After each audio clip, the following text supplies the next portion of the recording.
Welcome, brave souls, to a chilling journey into the depths of terror. Brace yourselves as we delve into a spine-tingling tale that will send shivers down your spine. But fear not, for you're not alone on this journey. Join us, subscribe, and hit that like button to support our channel as we uncover the darkness that lies ahead. Let the haunting begin. I'm in a real bind here, scrambling to find a new place to crash. But everything's either way out of my price range or a total dump. I've been scouring the classifieds for weeks, feeling like I'm running out of options. Just when I'm about to throw in the towel, an ad on Craigslist catches my eye. It's for an apartment that seems to check all the boxes. The rent's actually affordable, and the location's perfect. Almost too perfect, if you ask me. I stare at the screen, wondering if it's some kind of scam. I mean, in this market, what are the odds of finding a decent place that won't bleed me dry? But I'm desperate, and the clock's ticking. I've got to make a move, or I'll be out on the streets. So I take a deep breath and shoot the landlady an email. My fingers hover over the keyboard as I agonize over every word, trying to strike the right balance between eager and professional.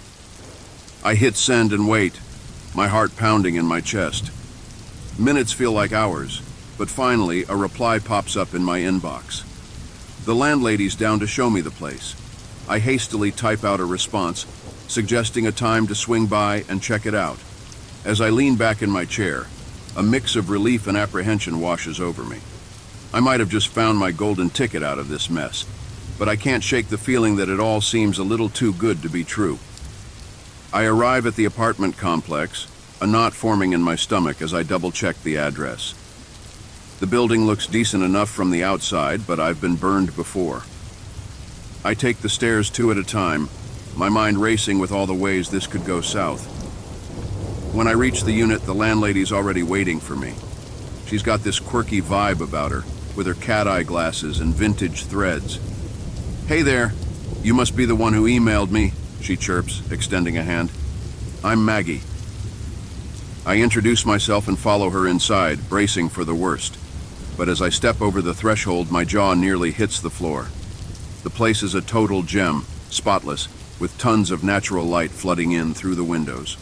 The furniture's all brand spanking new, like something straight out of a catalog. "So, what do you think?" Maggie asks, a hopeful glint in her eye. Wow. It's fantastic," I manage to stammer, still taking it all in. She beams at me, obviously proud of her little slice of heaven. As we tour the rest of the apartment, I can't help but notice some of Maggie's odd quirks. She's got this nervous energy about her, and she keeps fidgeting with her jewelry. But hey, who am I to judge? We've all got our eccentricities, right? I mean, sure, there are a couple of tiny things that give me pause. Like the way Maggie's gaze lingers on me just a beat too long, or how she seems a little too eager to please. But honestly, I'm so thrilled to have found this place that I'm willing to overlook a few minor red flags. By the end of the walkthrough, I'm sold. "I'll take it," I announce, a grin spreading across my face. Maggie claps her hands together, practically bouncing on her heels. "Oh, wonderful. I just know you're going to love it here." As we shake on it, a flicker of doubt crosses my mind. Am I making the right call? But I quickly push the thought aside. After the hell I've been through, I deserve a break. And this apartment? It's exactly the fresh start I need. At first, I'm on cloud nine about my new digs. I mean, what's not to love? I've got a killer pad that's actually within my budget, and for once, things seem to be looking up. I throw myself into decorating, hitting up thrift stores and garage sales to put my own personal touch on the place. One evening, I'm rummaging through the bedroom closet, trying to make some extra space for my ever-growing collection of vintage band tees. As I'm shuffling boxes around, my hand brushes against something cold and metallic. Curious, I push aside a stack of old magazines and find myself face to face with a tiny camera lens. My blood runs cold. Is that what I think it is? With shaking hands, I gently pry the device from its hiding spot and hold it up to the light. There's no mistaking it. It's a hidden camera, the kind you see in those creepy spy movies. A million thoughts race through my head. How long has that thing been there? Has someone been watching me this whole time? The idea of some perv spying on me in my most private moments makes my skin crawl. I sink down onto the bed, my heart pounding in my chest. I feel violated, exposed. My mind reels with the implications. Who put the camera there? Was it Maggie? One of the previous tenants? Some sick freak who gets off on secretly filming people? Panic rises in my throat like bile. My supposed dream apartment now feels more like a waking nightmare. I wrap my arms around myself, trying to quell the shudders that rack my body. I know I need to do something, but I'm paralyzed by fear. Do I confront Maggie? Call the cops? Pack my bags and get the hell out of Dodge? My mind's spinning as I tear through the apartment like a woman possessed.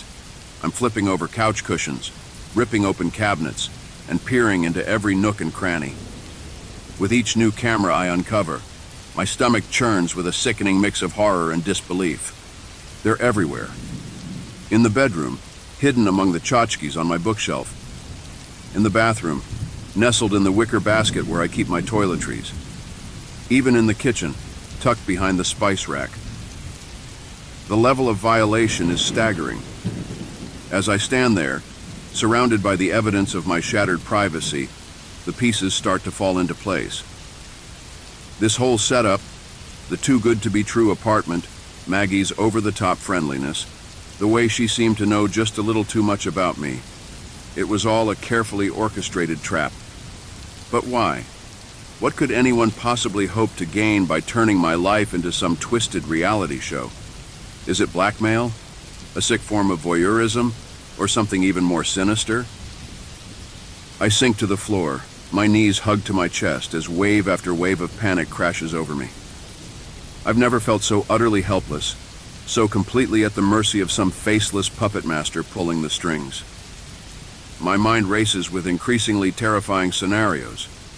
What if they've hacked into my laptop, my phone?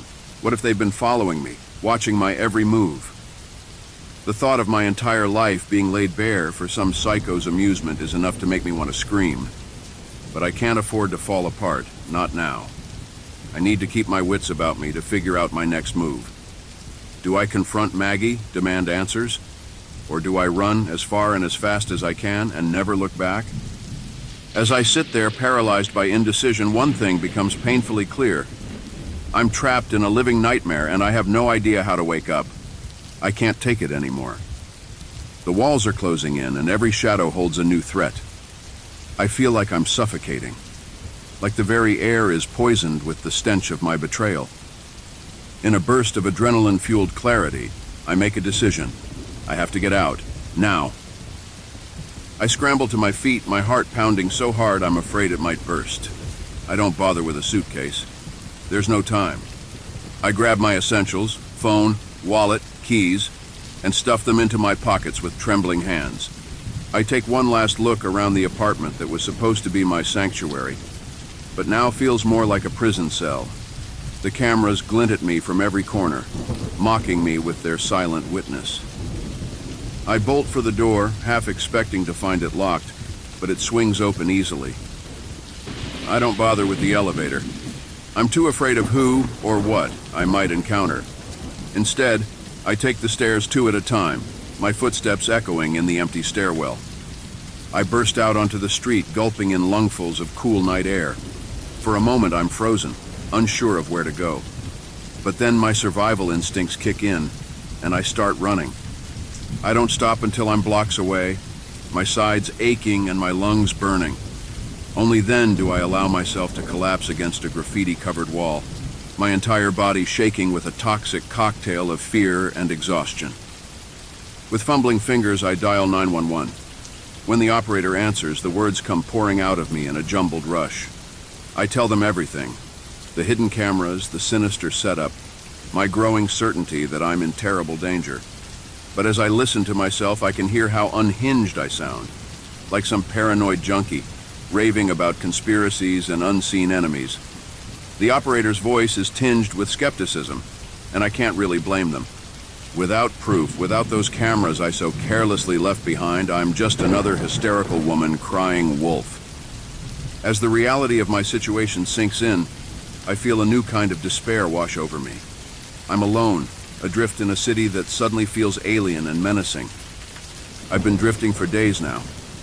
The adrenaline that fueled my escape has long since faded, replaced by bone-deep weariness that no amount of caffeine can touch.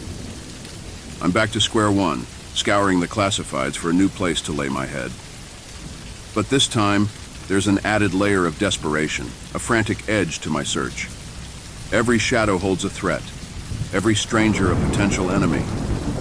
I find myself second-guessing everything, jumping at the slightest sound.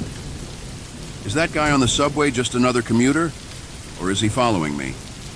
Is the barista at my favorite coffee shop really that friendly? Or is she in on it too? I'm haunted by the memories of that apartment, of the sickening realization that my every move was being watched, dissected, by some unseen voyeur. I can't shake the feeling that even now they're still out there, biding their time, waiting for the perfect moment to strike. The police have been no help. Without hard evidence, my story sounds like the ravings of a paranoid mind. I've become just another statistic, another lost soul swallowed up by the city's underbelly. To make matters worse, Maggie's been blowing up my phone. Missed calls, voicemails, texts. Each one a fresh reminder of the hell I narrowly escaped. I let them all go to voicemail, too afraid to hear what poison she might be spewing. I sat in my new apartment, surrounded by unpacked boxes and the faint smell of fresh paint. It was a small but cozy studio in the heart of Chicago, a far cry from the spacious suburban home I had shared with my ex-boyfriend. But it was mine, and that was all that mattered. I had spent the past few weeks trying to pick up the pieces of my life after our messy breakup. It had been a long time coming, but that didn't make it any easier. We had been together since college, and I had thought we would be together forever. But as we grew older and our dreams began to diverge, we started to drift apart. The fights became more frequent, the silences longer, until one day, we both realized it was over. So, there I was, starting anew in a city I barely knew, with nothing but a few boxes of belongings and a broken heart to my name. It was scary, but also exhilarating. For the first time in my adult life, I was truly on my own. As I began to unpack, I realized that my apartment was in desperate need of some personality. The walls were a bland, neutral color, and the furniture that had come with the place was generic and uninspired. I wanted my new home to reflect who I was, to be filled with things that brought me joy and comfort. That's when I got the idea to browse Craigslist. I had always loved thrifting and searching for hidden treasures, and I figured that the online classified site would be the perfect place to start. I poured myself a glass of wine, settled onto my secondhand couch, and began to scroll through the listings. At first, it was just the usual stuff. Old books, gently used furniture, kitschy knickknacks. But then, a particular ad caught my eye. It was for an antique mirror, and the photo that accompanied the listing was stunning. The mirror was large and ornate, with an intricate gold frame that seemed to shimmer even in the low resolution of the image. But it was more than just its beauty that drew me in. There was something about it that seemed to call out to me, like a siren song, without even fully realizing what I was doing. I found myself typing out a message to the seller. I asked if the mirror was still available and if I could come see it in person. I hit send before I could second-guess myself, my heart racing with a strange mixture of excitement and unease. As I waited for a response, I couldn't shake the feeling that I had just set something in motion, something that would change my life in ways I couldn't even begin to imagine. But in that moment, all I knew was that I had to have that mirror, no matter the cost. The next day, I found myself driving to the outskirts of the city, following the directions the seller had sent me. The address led me to a rundown storage facility, the kind of place that looked like it hadn't seen a fresh coat of paint in decades. I double-checked the unit number, my stomach twisting with a sudden sense of apprehension. As I approached the unit, I saw an elderly woman waiting for me. She was small and frail, with wispy white hair and a face lined with age. But there was something about her eyes that made me pause. They were a piercing blue, and seemed to hold a depth of knowledge and sadness that belied her fragile appearance. "You must be Amanda," she said, her voice soft and raspy. "I'm glad you could make it." I introduced myself and followed her into the storage unit. It was dimly lit and musty, filled with an assortment of old furniture and boxes. And there, leaning against the far wall, was the mirror. If I had thought it was beautiful in the photo, it was nothing compared to seeing it in person.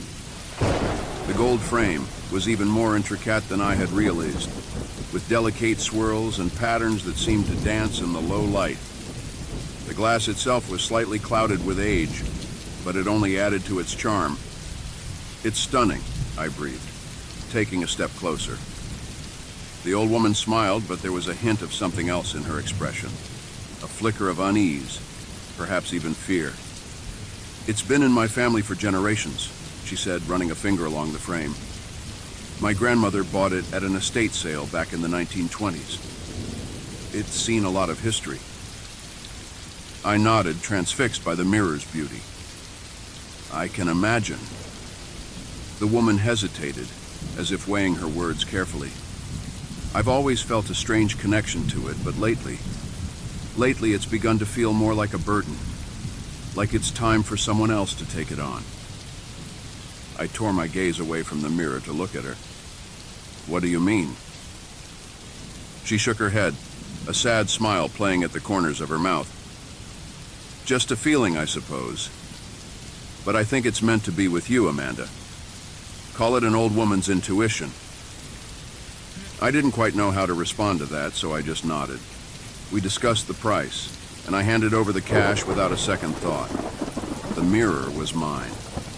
As I loaded it into my car with the help of the storage facility's attendant, I caught a glimpse of the old woman watching from the shadows. She had a look on her face that I couldn't quite read, a mixture of relief and regret, as if she had just given away a piece of her soul. I shook off the strange feeling and got into my car, eager to bring my new treasure home. But as I drove away, I couldn't escape the nagging sense that I had just made a terrible mistake. That by taking the mirror, I had invited something dark and dangerous into my life. If only I had listened to that instinct.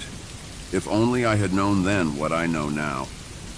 But in that moment, all I could think about was how the mirror would look in my apartment. How it would be the perfect centerpiece for my new beginning. Little did I know, it would be the beginning of a nightmare from which there would be no escape.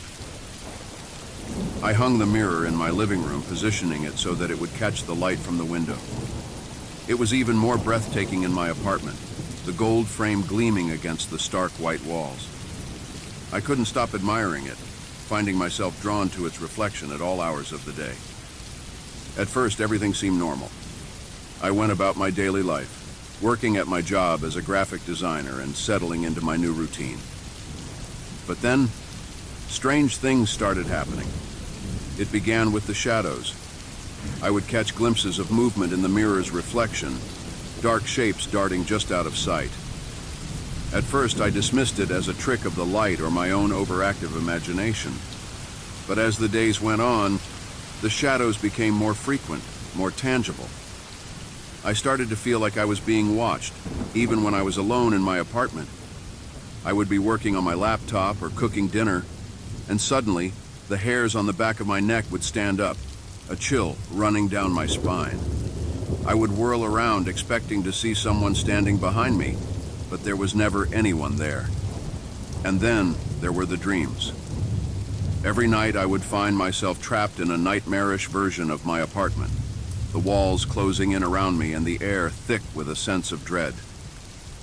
The mirror was always at the center of these dreams, its reflection warped and distorted, as if it were a portal to another world. In the dreams, I would hear whispers coming from the mirror, voices that seemed to be calling my name. I would be drawn towards it, unable to resist its pull until I was standing directly in front of it, my nose almost touching the glass. And then, just as I felt like I was about to be swallowed whole, I would jolt awake, my heart pounding and my skin slick with sweat. I tried to rationalize it, to tell myself that it was just stress or the result of too many late nights. But deep down, I knew that something was very wrong. The mirror had a hold on me, a power that I couldn't explain or escape. I started to dread going home, spending longer and longer hours at work just to avoid being alone with the mirror.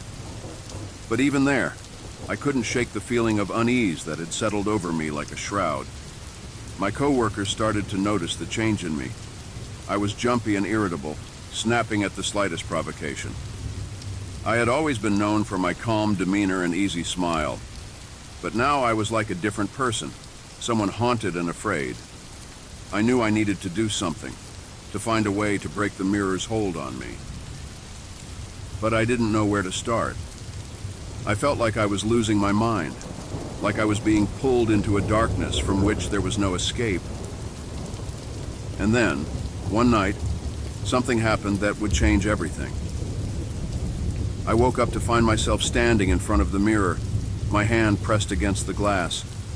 And in the reflection, I saw a face that wasn't my own, a face that seemed to be staring back at me with malevolent intent. That was when I knew that I was dealing with something far beyond my understanding, something that threatened to consume me entirely. And I knew that if I didn't find a way to stop it, I would be lost forever.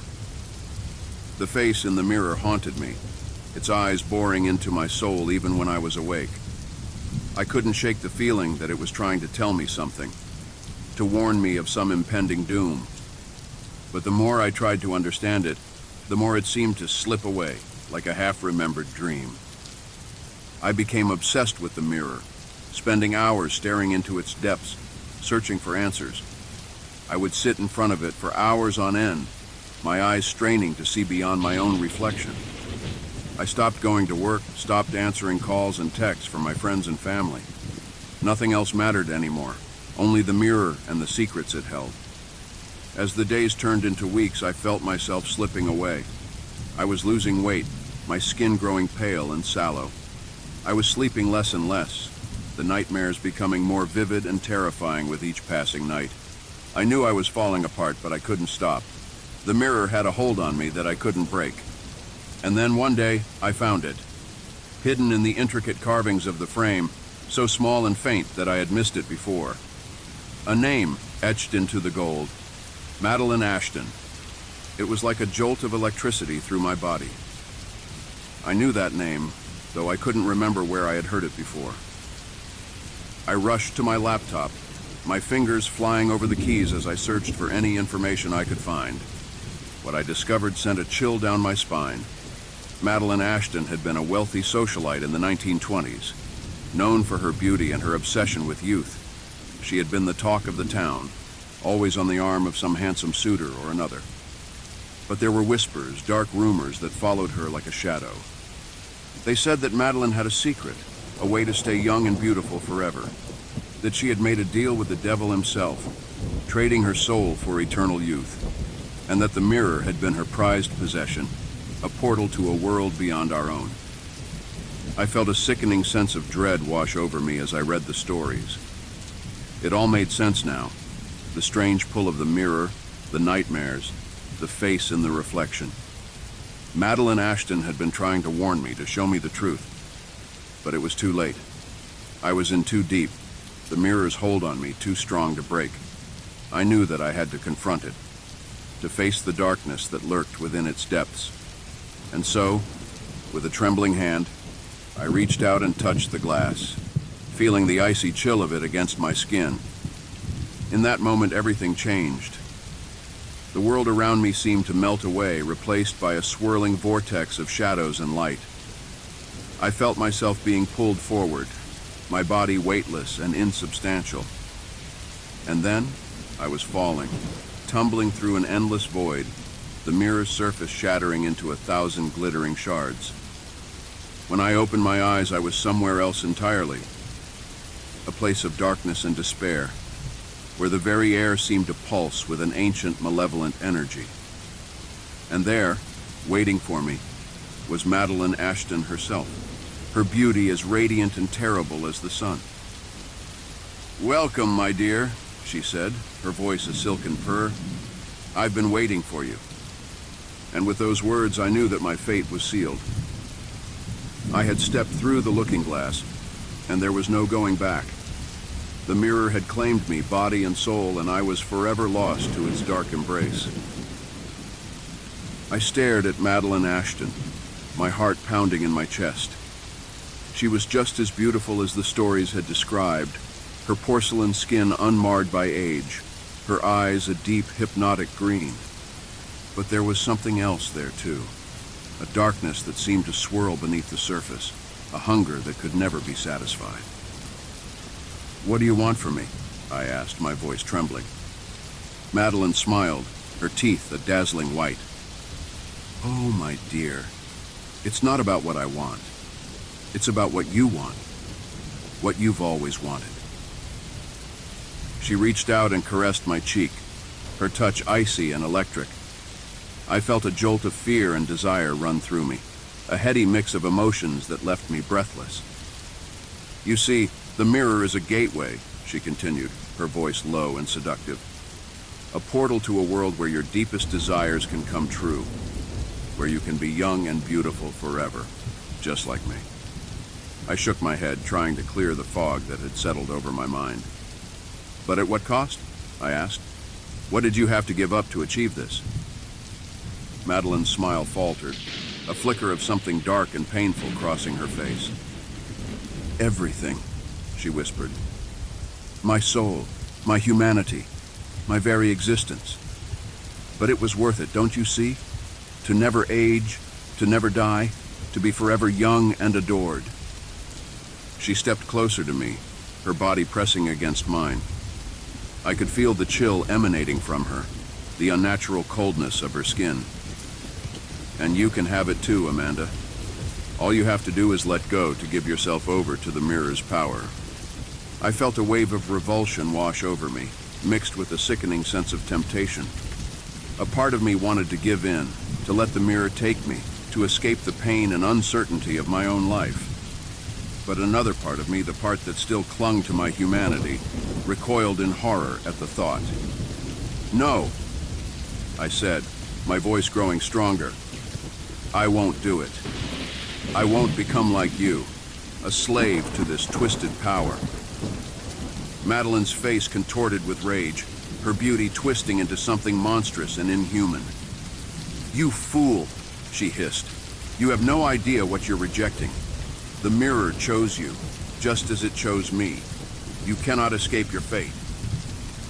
She lunged at me, her fingers curling into claws, her eyes blazing with a madness that sent shivers down my spine.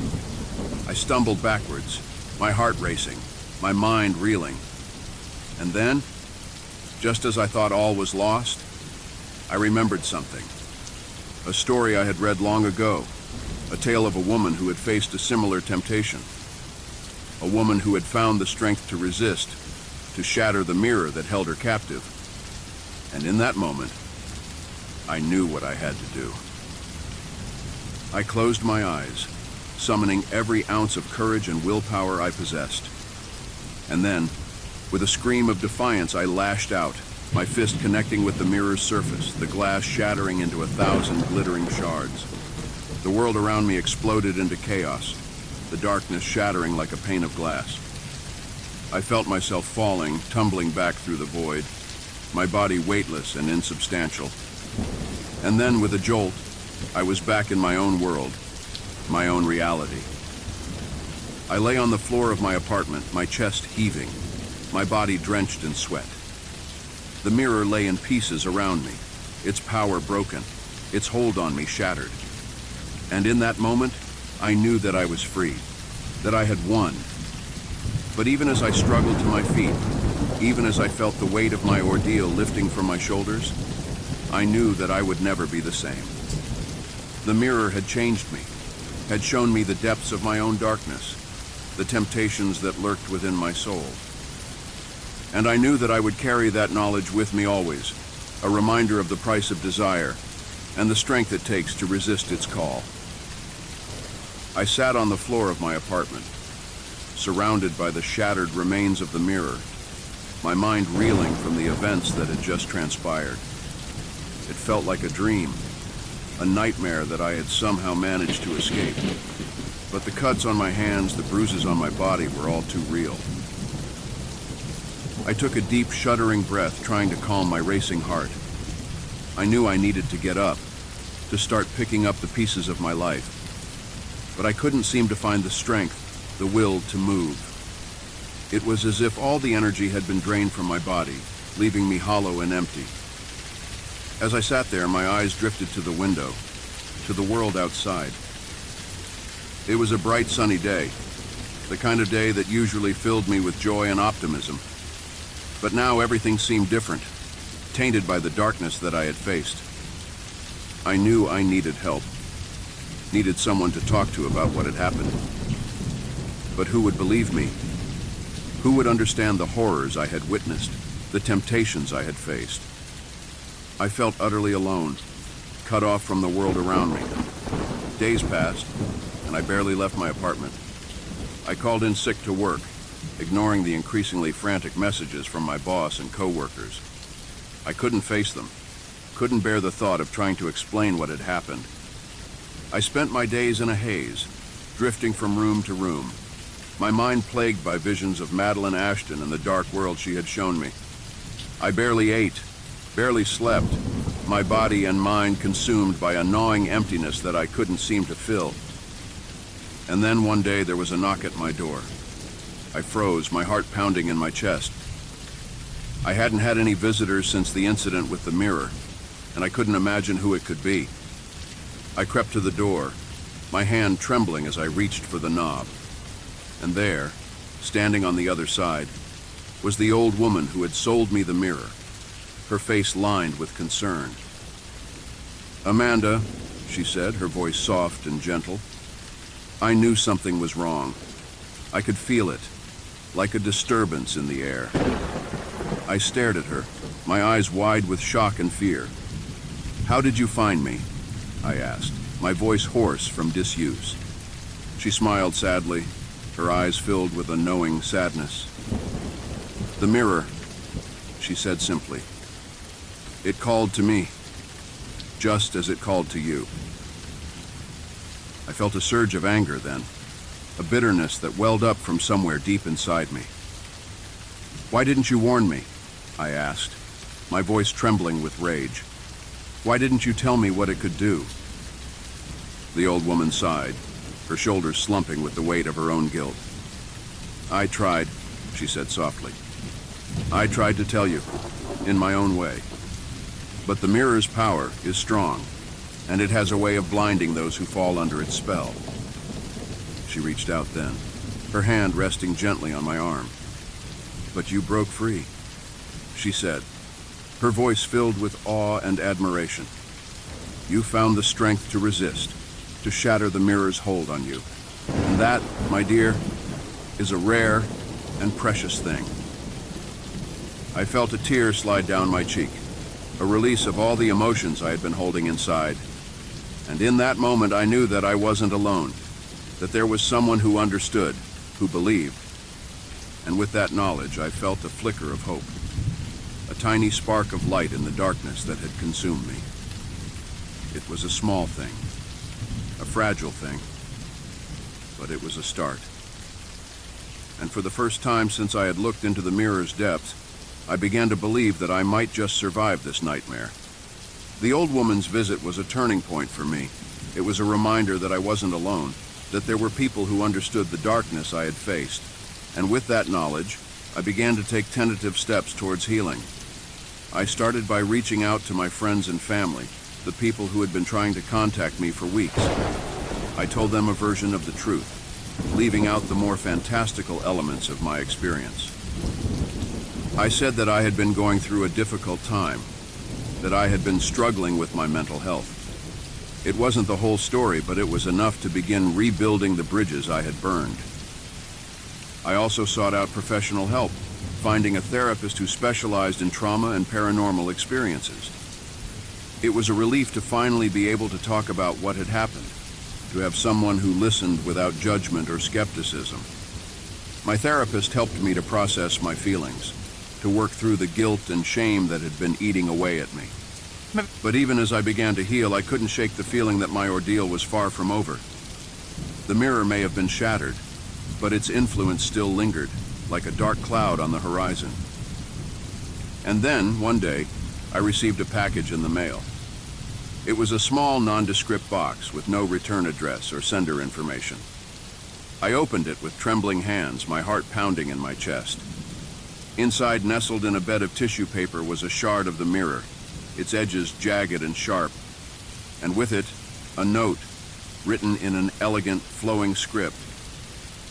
"You may have broken my mirror, but you cannot escape your fate. The darkness will find you, and it will claim you as its own." I felt a chill run down my spine, a sickening sense of dread that settled in the pit of my stomach. I knew with a certainty that I couldn't explain that the note was from Meline Ashton, that she was still out there waiting for me. I took the shard to my therapist, hoping that she could help me make sense of it, but even she seemed at a loss, her face grave as she examined the jagged piece of glass. "This is a powerful talisman," she said softly, "a remnant of the mirror's dark magic. It's a warning, a reminder that the forces you dealt with are not to be trifled with." I nodded, my throat tight with fear. "What do I do?" I asked, my voice barely above a whisper. My therapist looked at me, her eyes filled with a deep, unsettling wisdom.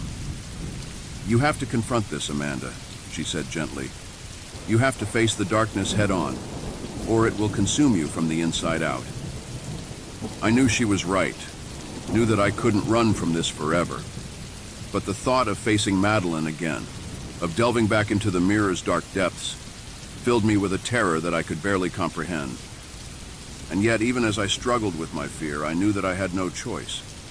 The mirror had chosen me, had marked me as its own, and if I wanted to be free, truly free, I would have to fight for it, with every ounce of strength and courage I possessed. And so, with a heavy heart and a determined spirit, I began to prepare myself for the battle ahead. I didn't know what awaited me in the darkness, didn't know if I would emerge unscathed, but I knew that I had to try, for the sake of my own soul, and for the sake of all those who might fall prey to the mirror's twisted power. It was a daunting task, a terrifying prospect, but I had faced the mirror once before, and I had emerged victorious. And with the support of those who loved me and the strength of my own will, I knew that I could do it again. I had to, for the sake of my own sanity, and for the sake of the world itself. Armed with the knowledge that I had to face the mirror's darkness once more, I began to prepare myself for the inevitable confrontation. I delved into research, scouring ancient texts and online forums for any information that might help me in my fight against Meline Ashton and the malevolent forces she represented. As I studied, I discovered a pattern, a series of clues that seemed to point towards a ritual, a way to banish the mirror's influence once and for all.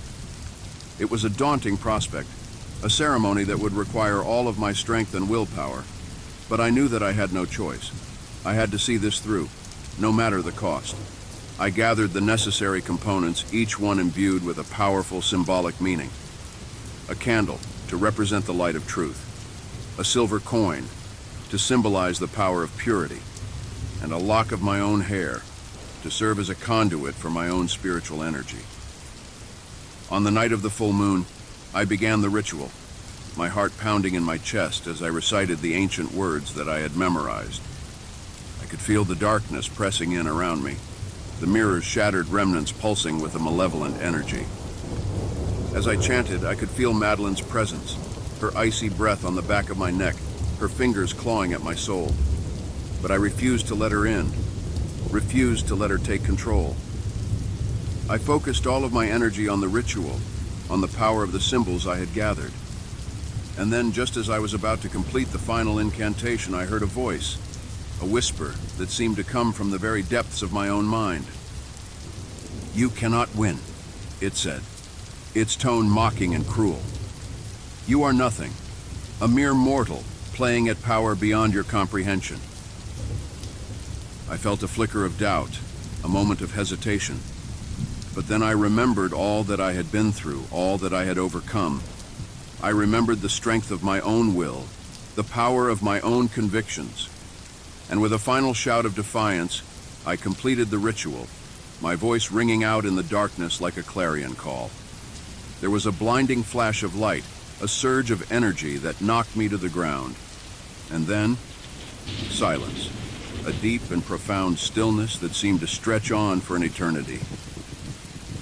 When I finally opened my eyes, I saw that the mirror's shards had crumbled to dust, their power broken at last. And in their place, a sense of peace, a feeling of profound relief that washed over me like a cleansing wave. I knew then that I had won, that I had faced the darkness and emerged victorious. But I also knew that the battle was far from over. The mirror may have been destroyed, but the forces it represented were still out there, waiting to prey on the unsuspecting and the vulnerable. And so, I made a vow, a promise to myself and to the world. I would use my experience, my knowledge, to help others who might find themselves ensnared by the same dark forces that had once held me captive. I would be a light in the darkness, a beacon of hope for those who had lost their way. It was a daunting task, a lifelong commitment, but I knew that I was ready, that I had been through the fire and emerged stronger, wiser, and more determined than ever before. And as I stepped out into the world, my head held high and my heart filled with purpose, I knew that I was no longer the same person I had been when I first looked into the mirror's depths. I was changed, transformed by the darkness I had faced and the light I had found within myself. And with that knowledge, I knew that I could face anything that life might throw my way, secure in the strength of my own spirit and the power of my own convictions. In the weeks that followed the ritual, I threw myself into my new mission with a fervor that surprised even me. I reached out to my therapist, to the old woman who had sold me the mirror, and to anyone else who might have knowledge of the dark forces that I had faced. I learned that I was not alone, that there were others out there who had encountered similar experiences, who had been touched by the same malevolent power that had nearly consumed me. Some had been lucky enough to escape, like I had, while others had been lost forever, their souls trapped in a nightmare realm of shadows and despair. I knew that I had to help them, had to find a way to bring them back from the brink. And so I began to study, to delve deeper into the mysteries of the occult and the paranormal. I pored over ancient texts and modern research, seeking out any scrap of knowledge that might aid me in my quest. As I learned more, I began to see patterns, connections that I had never noticed before. I realized that the mirror was just one manifestation of a larger force, a dark energy that had been preying on humanity for centuries. It took many forms, many guises, but its goal was always the same: to consume, to corrupt, to destroy. I knew that I had to find a way to stop it, to protect the innocent from its insidious influence. And so I began to reach out, to connect with others who shared my mission. I found online communities of survivors, people who had faced the same horrors that I had and emerged stronger for it. Together, we began to build a network, a coalition of those who had been touched by the darkness and refused to let it win. We shared our stories, our knowledge, and our strength, working together to find ways to combat the malevolent forces that threatened us all. It was not an easy task, and there were times when I felt overwhelmed, when the weight of my responsibility seemed too much to bear. But I refused to give up, refused to let the darkness win. And as I worked, as I fought, I began to feel a sense of purpose, a deep and unshakable conviction that I was doing something important, something that mattered. I had been given a second chance, a new lease on life, and I was determined to make the most of it. But even as I threw myself into my new mission, I couldn't shake the feeling that my own story was far from over. The mirror may have been destroyed, but its influence still lingered, like a shadow on the edge of my consciousness. And then, one day, I received a message, a cryptic email from an anonymous sender. It contained a single image, a photograph of a shattered mirror, its fragments arranged in a strange and unsettling pattern. At first, I was tempted to dismiss it as a prank, a cruel joke played by someone who knew of my history with the mirror. But as I looked closer, I began to see something else, a hidden meaning that sent a chill down my spine. The pattern of the shards, The way they were arranged, it was no accident. It was a message, a warning of something to come. And with a sinking feeling in the pit of my stomach, I knew that my battle with the darkness was far from over. I had thought that destroying the mirror would be the end, that I could move on with my life and leave the horrors of the past behind. But now, I realized that I had only scratched the surface, that there were deeper mysteries, darker secrets waiting to be uncovered. And so, with a heavy heart and a determined spirit, I prepared myself for the next chapter in my story, knowing that the road ahead would be long and treacherous, but that I had no choice but to follow it wherever it might lead.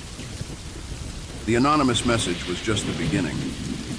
As the days turned into weeks, I began to receive more and more signs that something was amiss.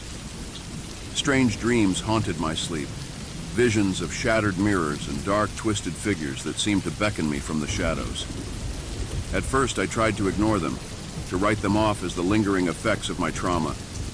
But as the dreams became more vivid, more insistent, I knew that I could no longer deny the truth. Something was coming, something dark and powerful, and I had to be ready. I redoubled my efforts, pouring all of my energy into my research and my training. I spent long hours in the library, studying ancient texts and obscure tomes, searching for any clue that might help me understand the nature of the threat that I faced. I also began to train my body and my mind, honing my skills and my reflexes, preparing myself for the battles that I knew were to come. I took up martial arts, learning to fight with a fierce and focused intensity. I studied meditation and mindfulness, learning to control my thoughts and my emotions, to find clarity and strength in the midst of chaos.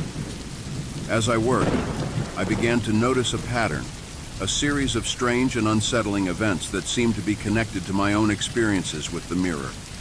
Reports of haunted antiques, of people driven mad by dark and malevolent forces, began to surface from all over the world. At first, I thought that they were isolated incidents, unrelated to my own story. But as I dug deeper, as I began to connect the dots, I realized that they were all part of a larger pattern, a web of darkness that stretched back centuries, perhaps even millennia. And at the center of that web, I knew, was the force that had created the mirror, the malevolent entity that had tried to claim my soul. Meline Ashton had been just a pawn, a tool in its twisted game. The true enemy was something far older, far more powerful, and far more dangerous. I knew that I had to find a way to stop it, to break the cycle of darkness and despair that it had perpetuated for so long. But I also knew that I could not do it alone. I needed help, needed the support and the knowledge of others who had faced the same horrors that I had. And so, I began to reach out, to build alliances and forge connections with other survivors, other warriors in the battle against the darkness. Together, we began to piece together the fragments of the puzzle, to unravel the secrets of the enemy that we faced. It was a daunting task, a seemingly impossible challenge. But I refused to give up, refused to let the darkness win. I had been given a second chance, a new lease on life, and I was determined to make the most of it. And as I worked, as I fought, I began to feel a sense of hope, a glimmer of light in the midst of the gathering storm. I knew that the road ahead would be long and treacherous, that there would be setbacks and challenges at every turn. But I also knew that I was not alone, that I had the strength and the support of others who shared my mission, my conviction. Together, we would stand against the darkness, would fight for the light no matter the cost.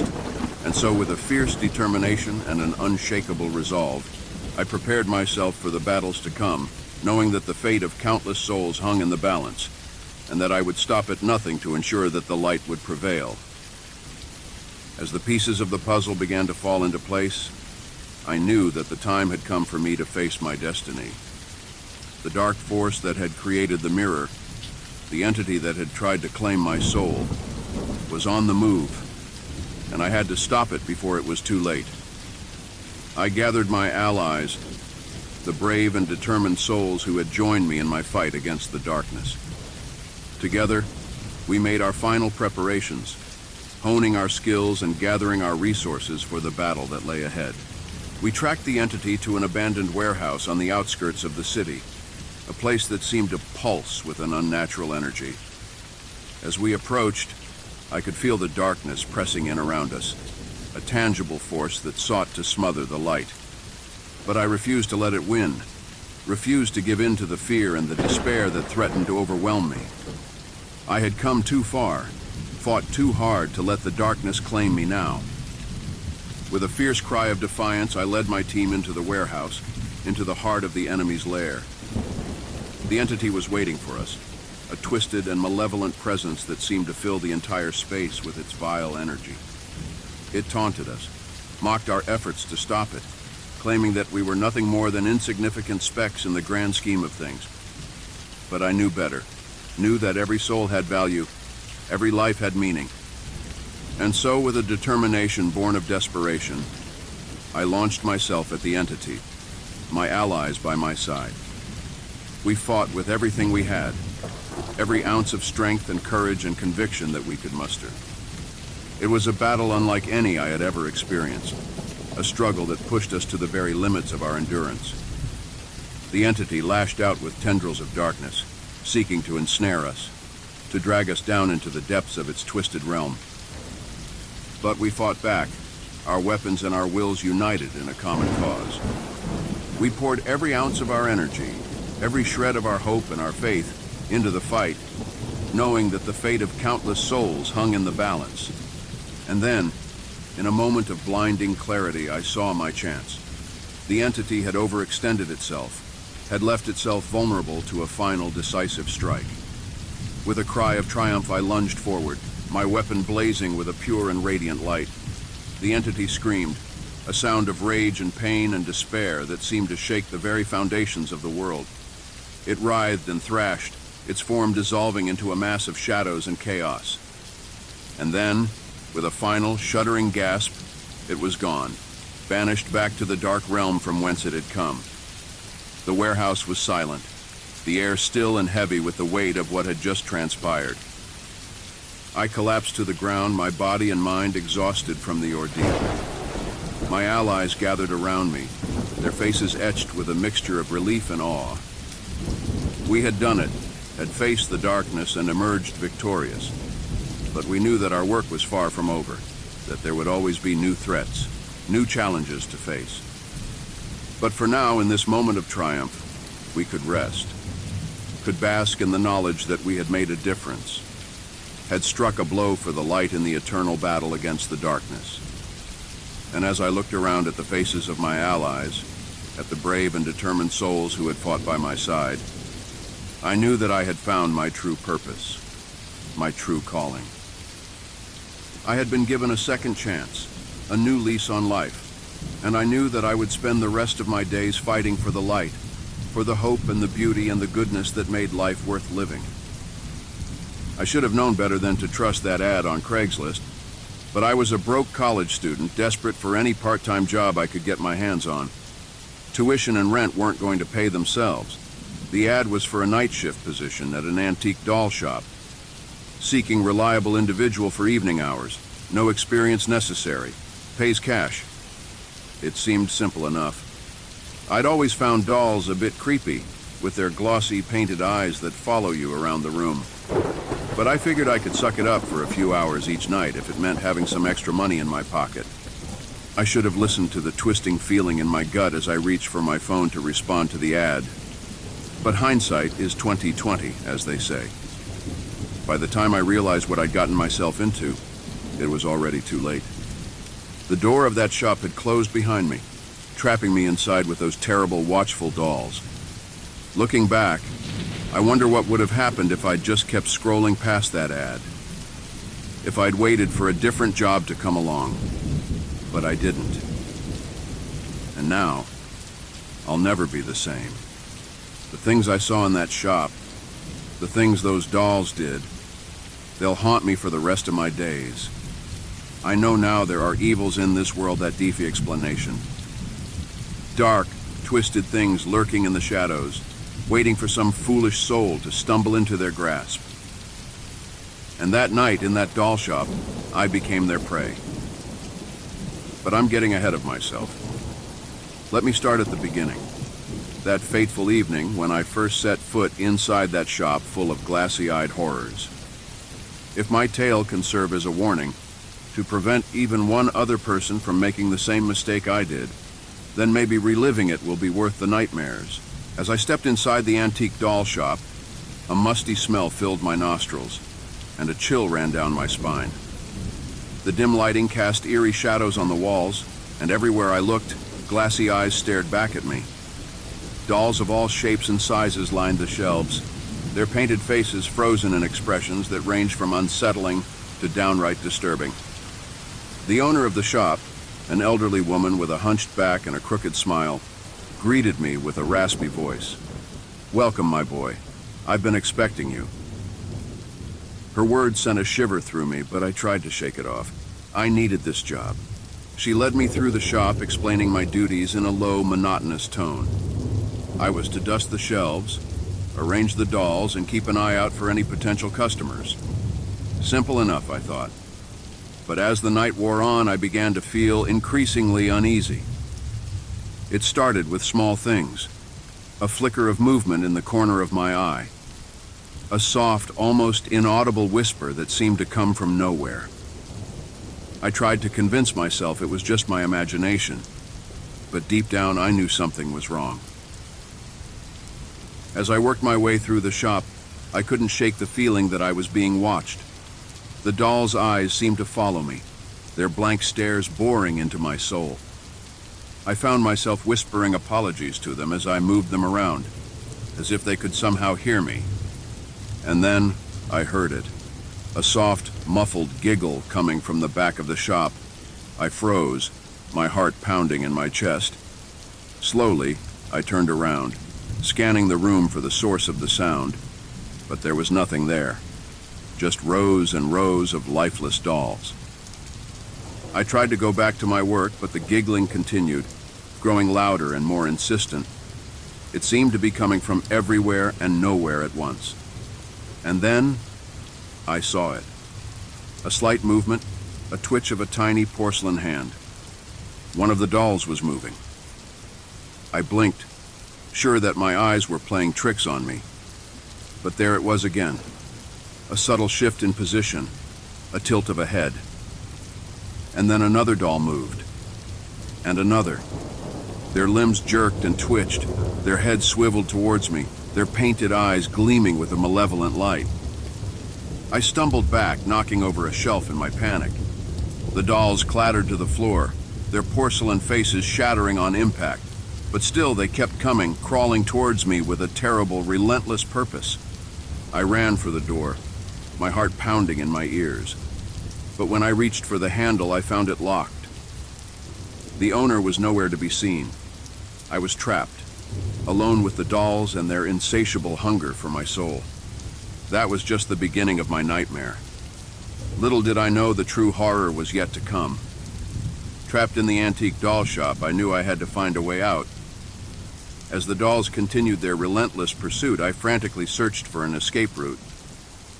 That's when I stumbled upon an old leather-bound diary hidden beneath a stack of dusty boxes. With trembling hands, I opened the diary and began to read. The pages were filled with the ramblings of a madman, detailing the shop's dark and twisted history. The dolls, it seemed, were no ordinary toys. They were vessels, each one housing the tortured soul of a murdered child. The shop owner, I learned, was not the kindly old woman she appeared to be. She was a witch, a practitioner of the darkest arts. For years, she had been luring unsuspecting children to her shop, promising them toys and sweets. But once they were inside, she would perform a grisly ritual, trapping their souls inside the dolls. As I read on, the diary revealed the full extent of the shop's evil. The dolls were not just possessed, they were hungry for the souls of the living.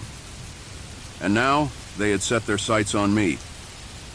I knew I had to get out of there, but the dolls were closing in. Their tiny feet pattered on the hardwood floor, their porcelain faces twisted into grotesque smiles. I ran for the door, but they were faster. They swarmed around me, their small hands clawing at my legs, trying to drag me down. I fought them off as best I could, but there were too many. They overwhelmed me, their combined strength far greater than my own. I felt myself being dragged backwards towards the back of the shop, towards some unspeakable fate. And then I saw it. A glimmer of hope, a chance at salvation. An old rusty fire axe hung on the wall, partially hidden behind a stack of boxes. With a burst of adrenaline, I lunged for it, my fingers closing around the worn wooden handle. I swung the axe with all my might, feeling it connect with the dolls' fragile bodies. Porcelain shattered, and stuffing flew through the air. But still, they kept coming, their broken bodies dragging themselves towards me with a terrible, relentless determination. I hacked and slashed, fighting for my life. But for every doll I destroyed, it seemed like two more took its place. They were everywhere, their glassy eyes filled with a hunger that could never be satisfied. And then, I heard it. A voice, soft and mocking, coming from the shadows. It was the shop owner, her ancient face twisted into a cruel smile. "You can't win, boy," she cackled. "Their hunger is eternal. They will have your soul one way or another." I knew she was right. I was outnumbered, outmatched. But I refused to give up. I had to find a way out of this nightmare or die trying. The diary had given me the truth, but it had also shown me the depths of the shop's evil. And now, armed with that knowledge, I prepared to fight for my survival. Armed with the rusty fire axe and the knowledge from the diary, I steeled myself for the battle ahead. The dolls advanced, their shattered faces leering at me in the dim light. I swung the axe in wide arcs, feeling it connect with their fragile bodies, sending shards of porcelain flying through the air. But for every doll I destroyed, more seemed to take its place. They swarmed around me, their tiny hands clawing at my skin, their jagged teeth gnashing. I felt their cold, hard fingers wrapping around my ankles, trying to drag me down into the seething mass of porcelain and fabric. I fought with every ounce of strength I had, but I could feel myself tiring.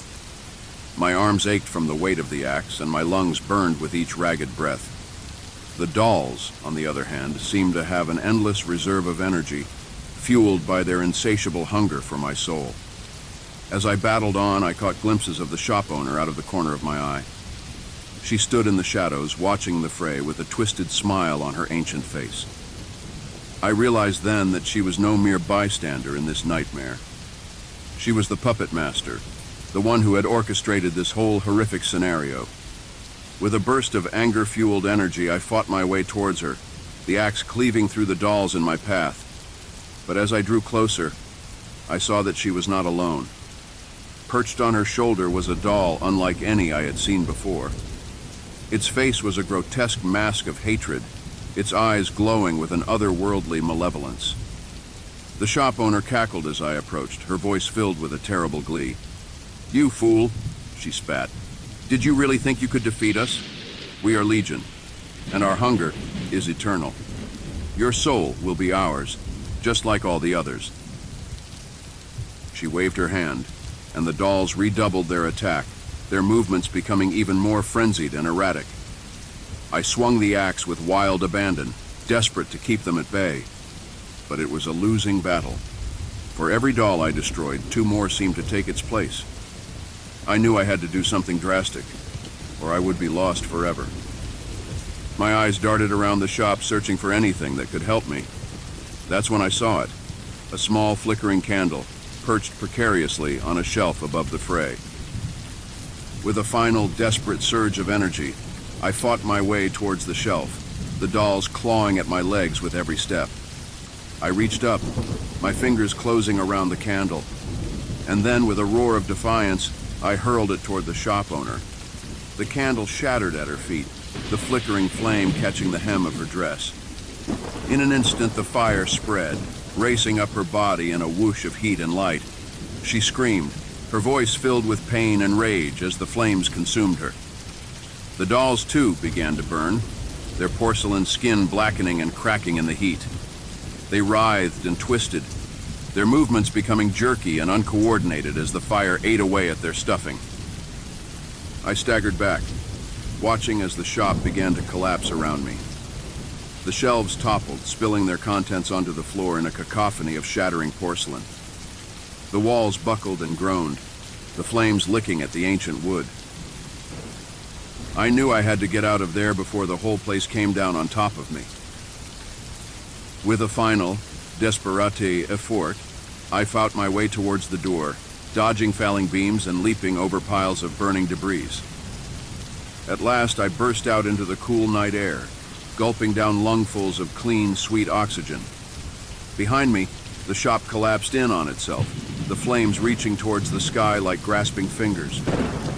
I staggered away from the inferno, my body battered and bruised, my mind reeling from the horrors I had witnessed. But even as I fled, I knew that my ordeal was far from over. The dolls may have been destroyed, but their memory would haunt me forever, a constant reminder of the nightmare I had barely escaped.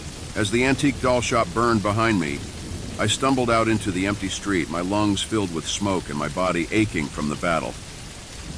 But even as I put distance between myself and the inferno, I could feel a presence following me, a malevolent force that refused to let me go.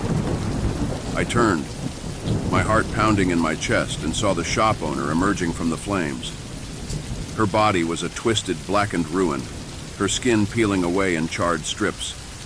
But still, she advanced, her eyes glowing with an otherworldly hatred. In her hand, she clutched the grotesque doll that had perched on her shoulder, its face now a melted, distorted mask of pure evil. I realized then that the doll was the source of her power, the conduit through which she channeled the souls of the murdered children. I raised the fire axe, my hands shaking with exhaustion and fear. The shop owner laughed, a sound like breaking glass, and raised her free hand. The doll's eyes flashed, and I felt an invisible force slam into my chest, sending me flying backwards. I landed hard, the axe skittering out of my grasp. The shop owner advanced, the doll's power crackling around her like a hellish aura. I scrambled to my feet, my mind racing as I tried to think of a way to stop her. And then, I remembered the diary.